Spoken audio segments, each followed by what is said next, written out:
Hi అండి. ఈరోజు recipe cauliflower curry అండి.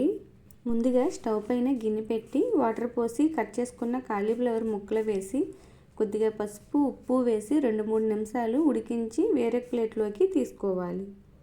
ఇప్పుడు మిక్సీ జార్లో కట్ చేసుకున్న టమాటో ముక్కలు 4-5 జీడిపప్పులను వేసి మిక్సీ పట్టుకోవాలి. తర్వాత స్టవ్ పైన కడాయి పెట్టి ఆయిల్ వేసి ఆయిల్ వేడెక్కాక జీలకర్ర, ఉల్లిపాయ ముక్కలు, పచ్చిమిర్చి, కరివేపాకు వేసి వేయించుకోవాలి.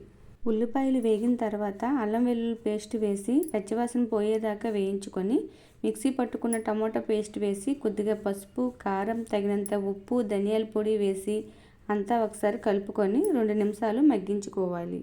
ఇందులోకి ముందుగా ఉడికించుకున్న కాలీఫ్లవర్ ముక్కలు వేసి అంతా ఒకసారి బాగా కలిపి మూత పెట్టి 2-3 నిమిషాలు ఉడికించాలి. 2-3 నిమిషాల తర్వాత ఇందులోకి గ్రేవీకి సరిపడే వాటర్ పోసి మూత పెట్టి మధ్య మధ్యలో కలుపుతూ ఒక 5 నిమిషాలు ఉడికించాలి.